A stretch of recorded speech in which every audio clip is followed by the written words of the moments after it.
Congo Mikili Live, toujours longueur d'avance.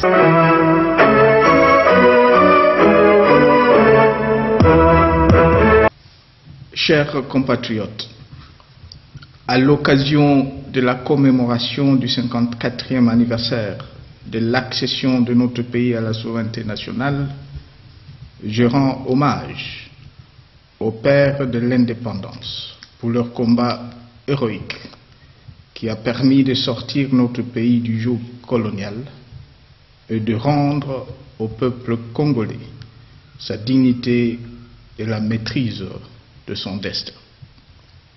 Par-delà ce souvenir, la date du 30 juin est aussi une interpellation de générations présentes et à venir, car elle rappelle à chacun de nous, autant qu'à l'ensemble de notre peuple, l'obligation de maintenir notre pays libre et uni, et de travailler sans relâche à son émergence et à sa prospérité.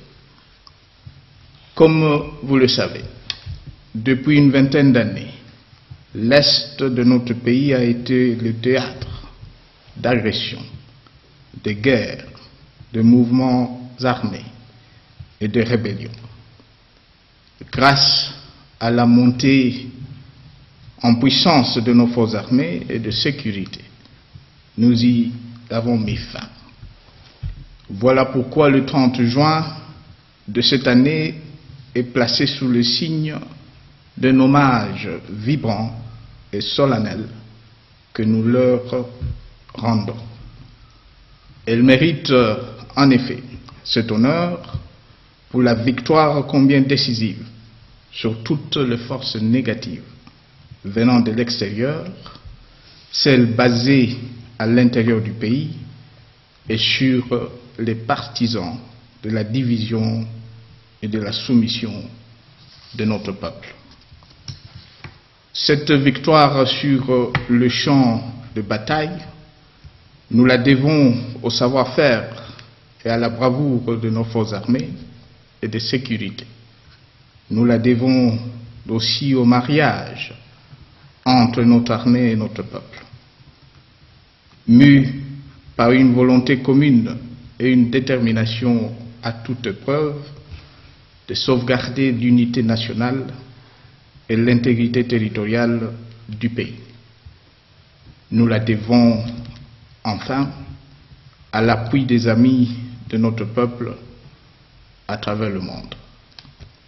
La démonstration a ainsi été faite de la plus belle manière que la République démocratique du Congo peut être attaquée de l'extérieur, voire trahie par certains de ses fils, mais elle demeure grande et digne.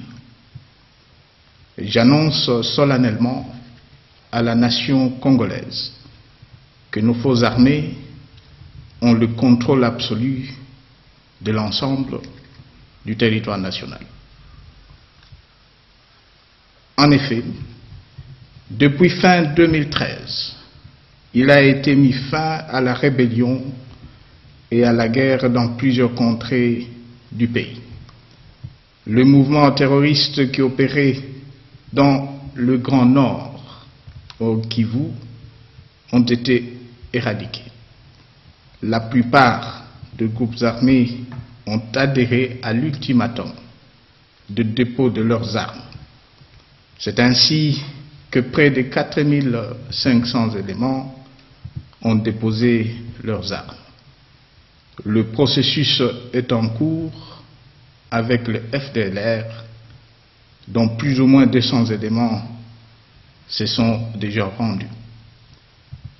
Une fois de plus, je rappelle que tout ceci a été fait au prix de nombreux sacrifices et privations.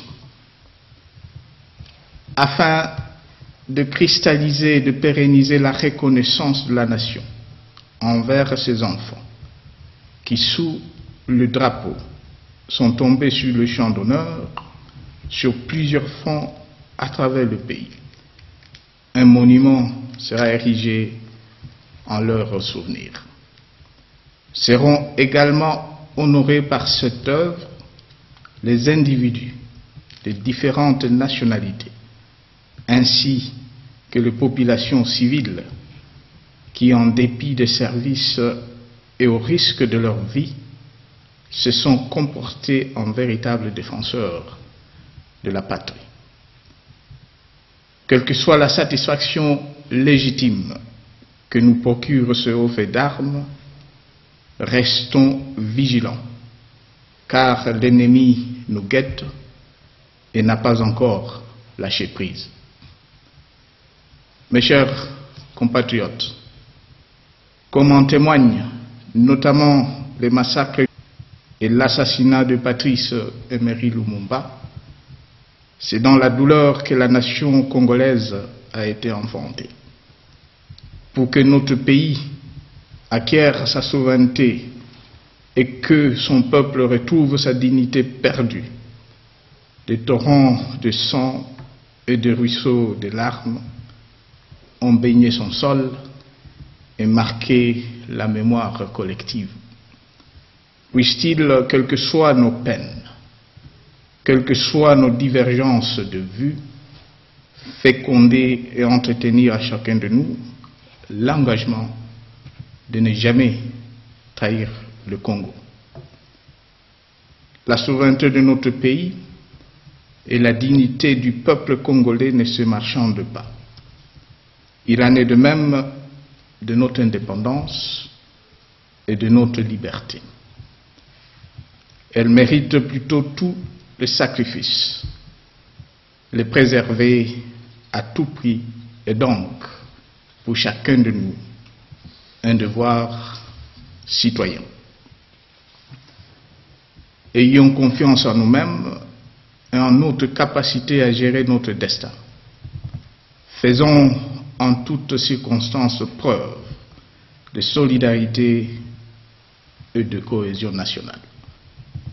Et le succès que nous escomptons pour l'avenir de notre pays sera certainement au rendez-vous.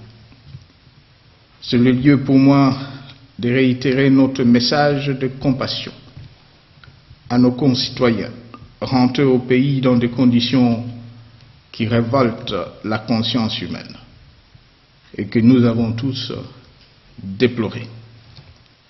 C'est aussi celui de rappeler à tous nos compatriotes vivant à l'extérieur du pays que la terre de nos ancêtres est grande et fertile et qu'elle dispose des potentialités nécessaires à l'épanouissement d'un chacun.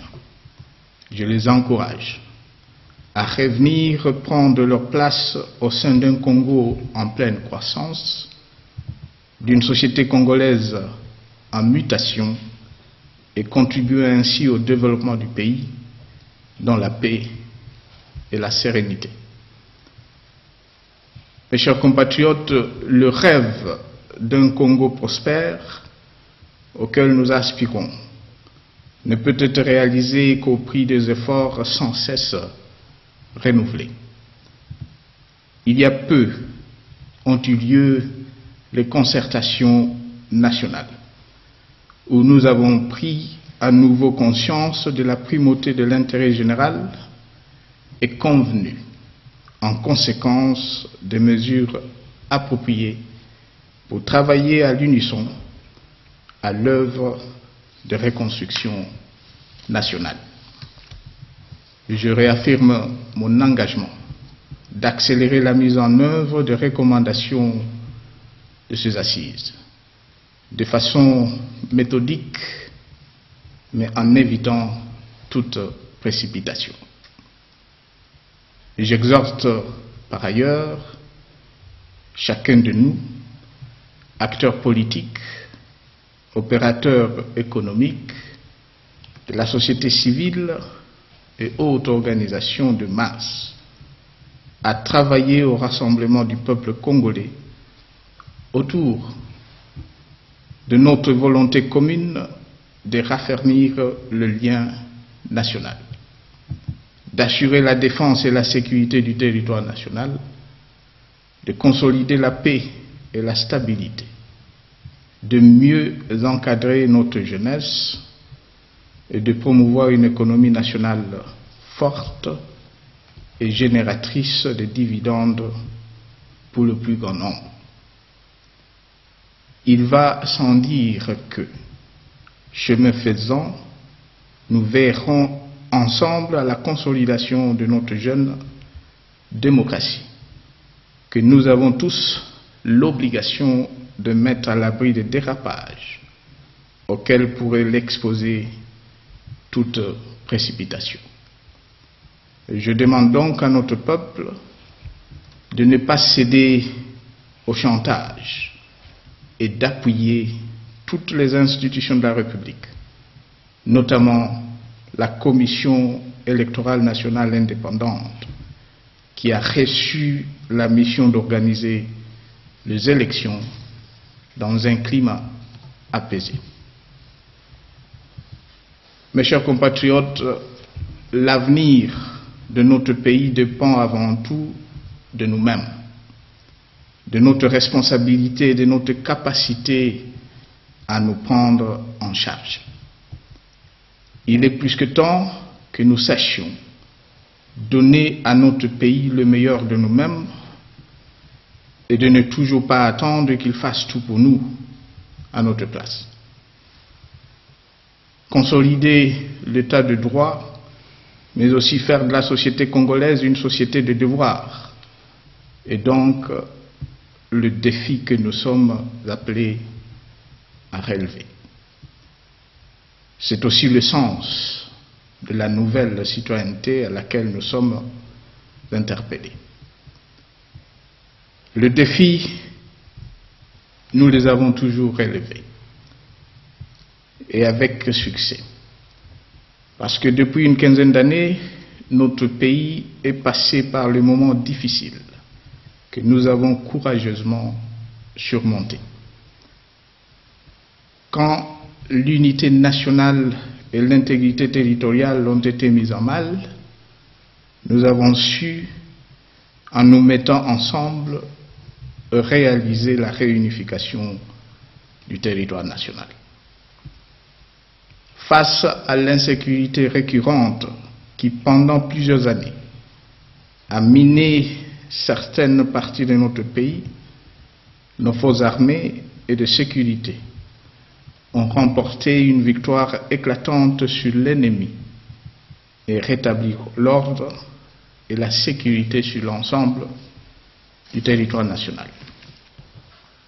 Pour mettre fin aux incertitudes sur le plan politique, nous avons organisé et tenu les élections successivement en 2006 et 2011, consolidant ainsi notre jeune démocratie. Grâce aux efforts et aux nombreux sacrifices consentis par nous tous, le désordre que connaissait depuis belle lurette notre économie, avec une inflation à 3 chiffres et une dépréciation continuelle de notre monnaie nationale, ne sont plus que de vieux souvenirs.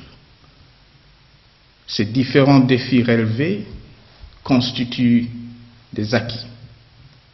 Ils doivent nous conforter dans nos efforts en cours à poursuivre la reconstruction nationale par les grands travaux, l'amélioration des conditions de vie sociale, la réforme de l'administration publique, le redressement de notre appareil judiciaire, ainsi que l'assainissement de nos finances publiques. Pour ma part, je m'engage à continuer à œuvrer inlassablement pour l'émergence de la République démocratique du Congo. À chacun de nous de prendre la mesure des efforts à fournir et de travailler afin que notre pays soit plus beau qu'avant. Bonne fête de l'indépendance à tous. Que Dieu bénisse notre pays. Je vous remercie.